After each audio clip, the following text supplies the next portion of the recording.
Hello, and welcome to What People Miss. Here I invite you to conversations about the subtleties in which life is truly lived.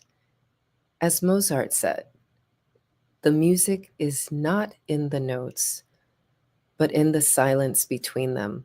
Hi, I'm Cordelia Gaffar, your host, the ultimate joy goddess, inviting you to choose joy and pleasure so that you can love your life.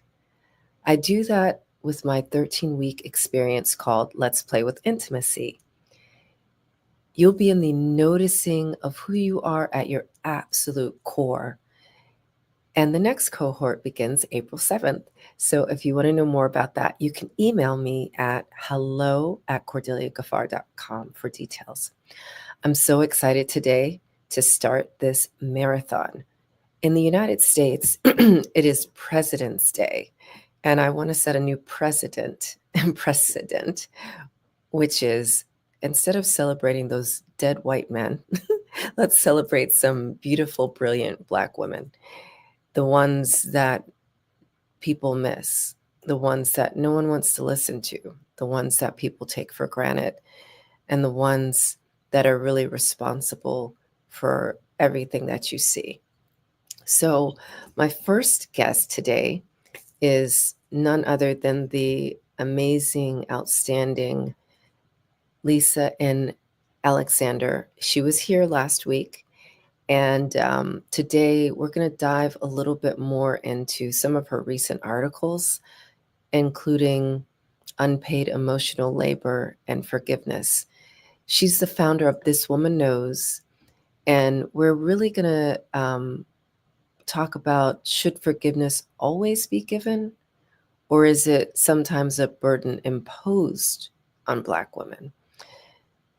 She explores how the expectation of forced forgiveness mirrors historical systems of unpaid actual labor, physical labor, and how choosing peace over emotional labor can be an act of liberation. So I welcome to the stage, Lisa. Good Good, morning. good morning. Good morning. Happy to be here. Happy to have you back. You are a prolific writer and creative, so I can't keep up with you. Let's just Yeah, begin there. I appreciate that. Thank you so much. It's been a long time coming, being able to write and not censor myself, if you will, to come to a place where I can, this is what one needs to be said to, and I'm going to say what needs to be said. Yeah. Let us begin with your viewpoint of forgiveness. So, yes, I would often cringe when one of our men or our woman doesn't matter. Let's say a person with skin is gunned down, executed in the streets, right? And before the trial even begins, forgiveness is already bestowed upon the person who did the harm. Now, that person has not shown any remorse. That person has not even begun to pay back their debt to society and to that family. They may not even want your forgiveness, but still we bestow it on people who aren't worthy of it. And I know that we always say that forgiveness is something that we do for ourselves. I've heard that argument that by not forgiving, somehow it is us drinking the poison and hoping the other person dies. I've heard that as well. But what historically, how I have seen forgiveness weaponized, if you will, is that it is always on the victim to turn the other cheek. It is always on those who have been done harm to forgive the misgivings, the misdeeds, if you will, of oppressors. It is never turned 180. It is never stop oppressing. It is never don't do that. Stop what you're doing. It is always on the victim to offer emotional support. It is always on the victim to offer the forgiveness. And that's done to keep the peace, if you will, especially if you start looking back in the movements of the 60s, the civil rights movements. We offer this forgiveness to keep society running, if you will, so that things can go back to the way they always were. And so, what if we did not offer? What if we withheld it? What if we truly demanded accountability? And not to say that we do not. We march in the streets, there's protest, um, right, boycotts, things of that nature, right? But what it's that emotional piece that we have to forgive. And I'm saying maybe we don't. Well, and I'm also hearing a lot of physical labor in there still. You're like, we march in the streets and we demand account. I mean, how much easier would it be, to your point, for the mother of the gunned down person, right, to just be like, look, we need to create new standards. It's not okay to kill Right, people that look like my son. right. We don't need to march in the streets. We need to just say it like it is. No, you do not have my forgiveness. And it's not killing me to say that, because I think it actually would be a lot more freeing for everybody to hear one mom say, you're wrong. It's not okay. And you can't be walking around killing people just because you think that they're not worthy of life. And I do think we do have, so I don't want to, I'm not going to generalize and say that it's every mom, right? Because we do have some mothers.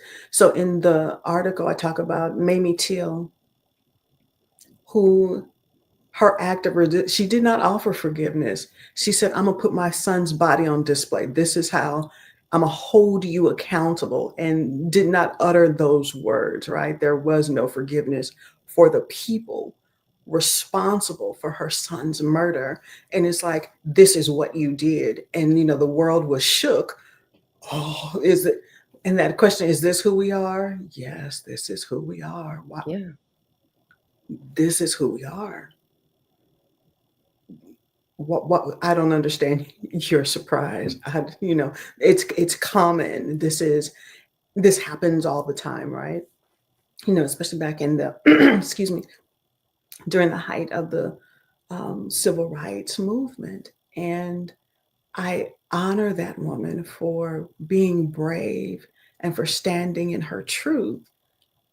And it's like, this is what you did. And it was her way of holding them accountable. She didn't hide her son. She didn't hide him. And that was such an act of resistance. We need more.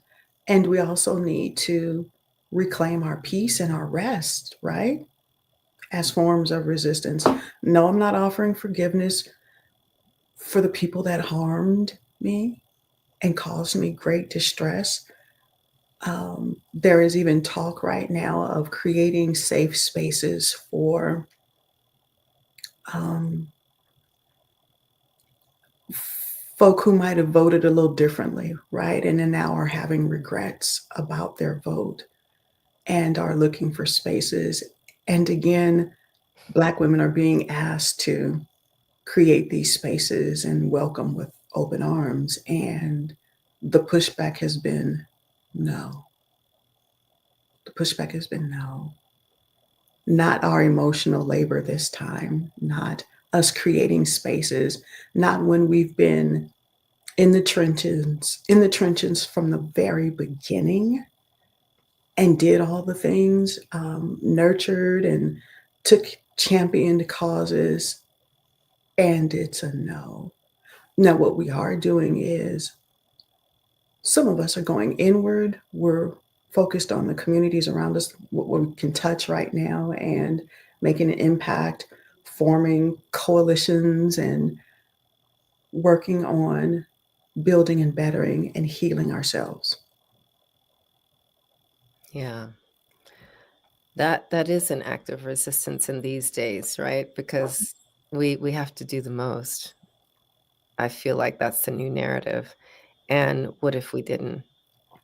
Like, what if we, like, kept our alarm clocks on snooze, you know?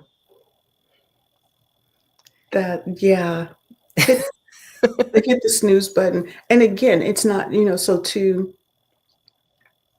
there is activity. We're not resting on laurels. We're not sitting in this place of like, I told you so. And well, some of us are, and that's okay too. I give space.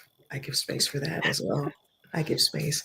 Um, but it just means that this looks a little different now. If this looks like us really having to come together to take care of ourselves, just as we did back during the Great Depression, back during um, again the migration out of we've always found a way, and that I don't think that is definitely no different today. We always found a way. Yeah. Before we get into migration, because like that's a whole that, Conversation. that's the the next part of this interview. Um, you know, I'm hearing you say like us going inward. I like, I like to talk about self-nurturing. And so Mhm. my form of resistance, right, when I had my own personal tyrant was to nurture myself, And for those of you who haven't read my book, Detached Love, Transforming Your Heart so that you can transform your mind, I talk about parts of my 20-year marriage that were not like I said, I had my own personal tyrant. And Mhm. so my act of liberation and resistance was to nurture the things that he was not, or that my marriage was not. And eventually I got strong enough to stand up and recognize that, oh, I had no standards and no boundaries, and I'm not going to live like that anymore. Goodbye. And I see, the same thing happening in the world. Like, we actually don't we're not a stand for our standards. We don't create clear boundaries, and we don't state and demand our requirements politically, you know? And so the same way you are at home, this is the same way you're going to show up in the world when you go to work, when you drive on the road, and when you vote. And so what I'm hearing you say in our conversation is like an act of resistance can be, you know what? We're going to remember how to sew our own clothes and, trade, have our own economic trade with amongst ourselves. And instead of wearing out our pockets and our energy, putting more money into the machine. Yeah, the machine. So in the article on rest and that being revolutionary, I talked a little bit about never seeing my mom rest. That my mom was go, go, go, go, go up until the time she left this earth, right? And then was mad because she had to leave this earth because there was still more stuff she wanted to do. It's like because she felt Turn that it she off. right, she still had stuff to do. So I love my mama and I do see I can see myself in my mama and I have, but then remember too that this whole idea of rest as resistance, it is new for Black women. This is new because our mothers, certainly our grandmothers, our great grandmothers, there was there was no rest, right? It was labor. It was sometimes exploitative labor, and this idea of rest is new. And so some of us are learning because we're doing what our moms did. Some of us, had moms that had to do all the things. And so this really leaning into rest is going to have to be learned behavior because it isn't something that a lot of us observed, right? This thing about creating boundaries, women, especially Black women, formerly enslaved peoples, right? We didn't have bodily autonomy. And so to say no, um, to allow for pleasure, if you will, to allow for joy. We found moments and pockets of joy, but to lean into this idea that I am autonomous, I am my own person. Um, if I want to lay down and rest, I'm going to do so. That would have got you beat and got you killed, right? And so this whole resistance to that some of us sincerely struggle with this idea of resting, and I will admit to that it is difficult for me as well. I work from home, and so when I'm up early. I am up about 4:30, 5 o'clock every day. So somewhere around 2 o'clock, my body's going, sis, lay down. We've been up and you've been doing all the things. And most times I can't lay down or take a nap for lunch. And it's hard for me to get in that space. And it's like, okay, did I do this or should I be doing that? And the mind is always there's do.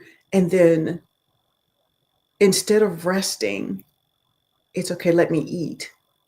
Let me get these calories in so that I can get this energy so that I can keep going. Not hungry, tired, need to lay down. But our response to the body's cry for rest is to give it something to make it keep going. It's it's like manipulating your car that's on its last leg, and it's like, well, I'm okay if I do this, if I pop the shift, I can keep this thing going. If I shimmy the battery in a certain way, we can we can keep putting all these band-aids on it to keep it going, versus how about we just shut it off? How about we do a hard reset?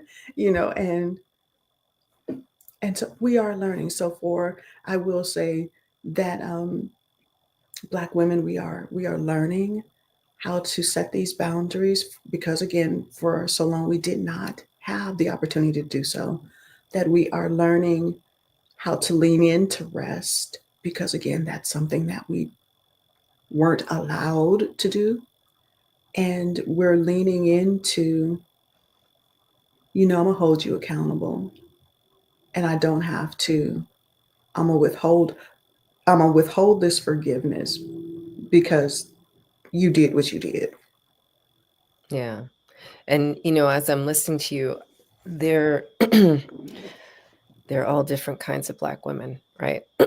So we Right. had we have our things within, but Audre Lorde comes to mind, right? Who Mhm. may not have been, like, even though she was part of like the 60s and 70s, people weren't going to listen to her because she was a queer, you know, right? And not part of the, Judeo-Christian Yeah. norm. Yeah. But now, interestingly enough, I found out about her through a white woman, Mhm. radical self-care. So she was, you know, inviting us to rest back then. But look why she had to do that. She was dying of cancer, Mhm. right? So she literally had to have a radical practice of self-care in order to be in the fight, you know? Mhm. This work requires rest. It requires a level of self-care. And I wanted to ask Hillary Rodham Clinton, the first when she ran for president. I think it was the very first time, because she ran twice. I wanted to ask her then, what does self-care look like for a woman who's campaigning that hard, right? I would have loved to been able to ask our former VP, Kamala, what did self-care look like at that? Because that's a high level of stress. That's a high level of having to do all the things. And were you able to lean into? Because we didn't see it. It's like all we saw is campaign stop after campaign stop, right? And speech after speech. And it's like, how do you nurture yourselves? And then sometimes we understand that there are stints where you have to run, and then there are stints where you can get to pull back, right? And so if that was her all out sprint, and it's like, what does rest and recovery look like? Because and I get that there are times where you do have to, what do they say, burn the candle at both ends. There are seasons for that, but just like it is a season, this does not need to be a life. It should not be a lifestyle where you're burning the candle at both ends. It should be just for a moment to get something over the hump, right? Yeah. And then we get to lean back into rest. Yeah. It should be televised, the rest part. Not just the revolution part. Because the rest is revolution. Show Okay. the rest. And so people are up in arms. There has been all manner of some really craziness. So the vice president and her husband had a moment, and they were celebrating their love, and she was having this moment of rest, and people are alarmed. They're like, oh my God, this seems a little bit insensitive in spite of every. It's like that woman has earned her rest. Leave her alone. Leave her. Yeah. Let her model, rather, because we do need a model for that. Yeah. And, And we, Michelle Obama was a beautiful model for that too. yes. When she when she says, I'm not going. She didn't go to Mr. May he rest in peace, President Jimmy Carter's funeral. She Hmm. was like, I'm not going. This last big event on June 20th, she's like, I'm not going. Not So going. that's a model as well. And so it's these signals and these cues that it is okay, one, to say no, two, and it's like, I don't forgive you, I don't forget, because she never went on record and said why, but we kind of filled in the pieces for ourselves. The way that the way her family was harmed and damaged, and all these darts thrown, and just all the things that was done and said to her about her family. And if I have a choice, then it's going no, it's a Yeah. no. It's a whole no for me. And And it's okay to say no. absolutely, absolutely. Yeah. Well, I want to come back after this commercial break and talk about the Great Migration, because there's some people, some schools of thought that feel like we should just leave and go back to Africa or wherever, we are welcomed as brown people in the world. And so we'll talk more about that in just a moment. On my day, my name is Cordelia Gaffar, the Ultimate Joy Goddess. I'm a best-selling author, multi-award winning speaker, and host of the Free to Be Show podcast, for which I've also won 2 awards. I've created 2 unique processes. Invite women to nurture yourself. I use the word self-nurturing, not self-care, because there's a distinction. When you nurture yourself, you are caring for every single in your body and every single choice you make. Remember, your life is full of breaths and heartbeats, and that is all you have. So choose wisely and choose well. And until tomorrow, be free.